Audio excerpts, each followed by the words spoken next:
Hello, जय हिंद दोस्तों। कैसे हैं आप लोग। माँ Gayatri study point official YouTube channel पर आपका स्वागत है। तो आइए दोस्तों, आज हम राजनीतिक शास्त्र का बहुत ही मोस्ट इम्पोर्टेंट टॉपिक भारतीय संविधान सभा भाग 3 को देखेंगे। इससे पहले हम भाग 1 और भाग 2 को समझ चुके थे। आज हम भाग 3 में देखते हैं कि इसमें कौन कौन सा महत्वपूर्ण बात सामने आया है। तो देखिए, शुरू करते हैं। देखिए, इसका जो नेक्स्ट अभी जो फर्स्ट इसका पॉइंट है, कहता है कि संविधान सभा की कार्यवाही। अब मान लीजिए कि संविधान सभा का गठन किया जा चुका है। उसका जो पहला बैठक हुआ था वो 9 दिसंबर 1946 को हुआ था, जिसमें अस्थायी अध्यक्ष किसको बनाया गया था, डॉक्टर सदानंद सिन्हा को। फिर जाकर जस्ट 2 दिन बाद 11 दिसंबर 1946 को भी एक बैठक बुलाई गई, जिसमें अस्थायी अध्यक्ष का चयन किया गया। तो वो कौन थे, डॉक्टर राजेंद्र प्रसाद थे। अब जो उसका गठन मतलब बैठक सब अस्थायी और अस्थायी सब अध्यक्ष चुना गया, तब क्या होगा, कार्यवाही होगा, मतलब उस पर अब काम होगा। तो देखिए क्या कह रहा है कि संविधान सभा की कार्यवाही कब, तो 13 दिसंबर 1946, जस्ट 2 दिन बाद ये काम। देखिए 9 फिर 11 फिर 13 फिर 2 दिन बाद देखिए क्या हो रहा है। कहता है जवाहरलाल नेहरू ने, कौन, तो जवाहरलाल नेहरू द्वारा पेश किए गए, जिसका उद्देश्य क्या किए गए, उद्देश्य प्रस्ताव के साथ प्रारंभ होगा। यानी क्या उद्देश्य का होगा, हम लोग ये संगठन बनाए हुए हैं, इसका क्या उद्देश्य होगा, इसके साथ उसको पेश किया गया। कब, तो 13 दिसंबर 1946 को। ये याद रखिएगा कि संविधान सभा की कार्यवाही कब पेश हुआ, तो वो 13 दिसंबर 1946। किसके द्वारा, तो जवाहरलाल नेहरू के द्वारा। अब आइए अगला टॉपिक देखते हैं। कहता है 22 जनवरी 1947 ईस्वी को उद्देश्य प्रस्ताव की स्वीकृति के बाद संविधान सभा ने संविधान निर्माण हेतु अनेक समितियां नियुक्त की। यानी कि जब देखिए ये जब प्रस्ताव आ चुका है तो फिर उसको स्वीकृति ही मिली। यानी कि प्रस्ताव कब आया, 13 दिसंबर 1946 को प्रस्ताव आया, और जबकि 22 जनवरी 1947 को देख लीजिए क्या हो गया, ये उद्देश्य जो प्रस्ताव आया था उसको स्वीकृति मिल गई। ठीक है, अब देखिए उसके बाद क्या हुआ। अब जब मान लीजिए उस प्रस्ताव को स्वीकृति मिल गया है तो उस पर काम शुरू होगा। तो इस पर काम शुरू होगा तो किसी एक समिति के दौरान, इसमें समिति का भी गठन किया। उसमें कौन कौन समिति नियुक्त किया गया, देखिए इसमें कुछ प्रमुख समिति जो है, उसमें पहला है वार्ता समिति।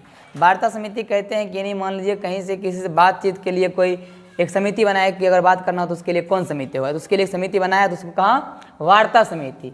दूसरा कहा कि संघ संविधान समिति। कौन, संघ संविधान समिति, यानी कि पूरा भारत एक राज्यों का संघ है, उसके लिए भी एक समिति का गठन किया गया, जिसका नाम दिया गया संघ संविधान समिति। उसके बाद एक समिति बनाया, कहता है कि प्रांतीय संविधान समिति। प्रांतीय मतलब यहाँ राज्य, वहाँ देखिए उस समय कितना छोटा टुकड़ा में विभक्त था, बहुत सारा रियासत था, तो उसमें भी एक प्रांतीय संविधान समिति बनाया कि प्रत्येक राज्य का क्या क्या इसमें योगदान है, प्रत्येक राज्य क्या चाहता है, उसके लिए भी एक समिति बनाया। उस समिति का काम क्या होगा, वो प्रत्येक राज्य के विचार को समझे कि क्या इसमें राय अपना संविधान निर्माण में देना चाहते हैं, तो उसके लिए समिति बनाया गया, तो उसको कहा प्रांतीय संविधान समिति। फिर कहता है कि संघ शक्ति समिति, यानी कि संघ की जो शक्ति होगी वो कितना किस प्रकार से होगा, उसके लिए एक शक्ति मतलब ये समिति बनाया गया, उसका नाम दिया संघ शक्ति।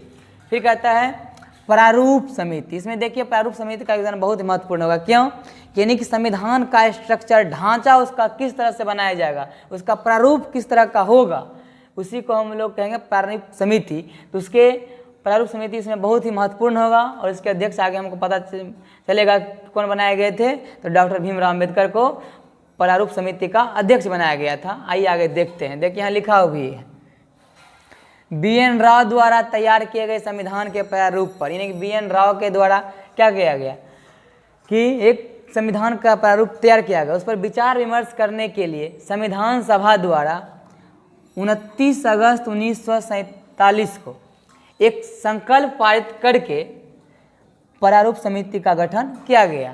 तभी हम बताएं कि इसमें प्रारूप समिति भी एक है, तो उसका गठन कब किया गया, ध्यान रखिएगा कि 29 अगस्त 1947 को एक प्रारूप समिति का गठन किया गया, तथा इसके अध्यक्ष के रूप में डॉक्टर भीमराव अम्बेडकर को चुना गया। देखिए जस्ट हम पहले ही बताए थे कि प्रारूप समिति के अध्यक्ष कौन बने, तो डॉक्टर भीमराव अम्बेडकर। तो याद रखिएगा संविधान सभा के अस्थायी अध्यक्ष पूछा जाएगा, तो तुरंत बताए थे कि डॉक्टर सदानंद सिन्हा।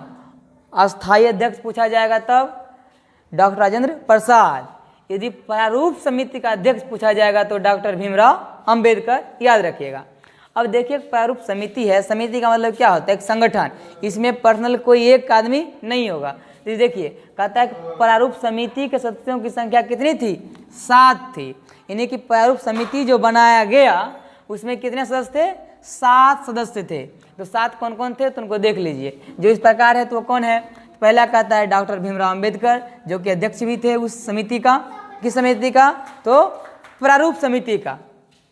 एक है एन गोपाल स्वामी, तीसरा है अलवादी कृष्णा स्वामी अय्यर, चौथा है कन्हैया लाल मणिकलाल मुंशी, पांचवा है सैयद मोहम्मद सादुल्ला, छठा है एन माधव राव।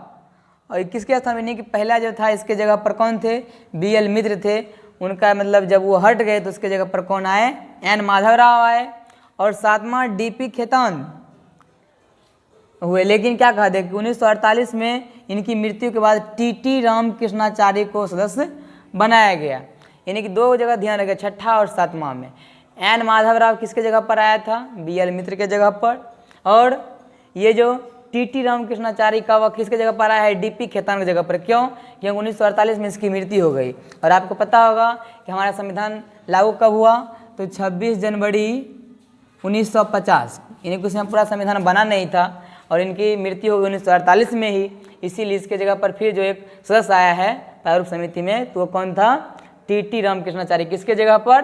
DP खेतान के जगह पर। ठीक है। अब एक और इसका पॉइंट देखिए, कहता है संविधान सभा में अंबेडकर का निर्वाचन पश्चिम बंगाल में हुआ था। यानी कि वो जो संविधान सभा में जो उसका निर्वाचन हुआ है या प्रारूप समिति का हो, तो उसका जो निर्वाचन हुआ किस जगह में हुआ था? उसका पश्चिम बंगाल में। इसको भी याद रखिएगा। तो आशा करते हैं दोस्तों कि आज जो हम भारतीय संविधान सभा भाग 3 को समझाने का प्रयास किया है, आप लोगों को बिल्कुल समझ में आ गया होगा।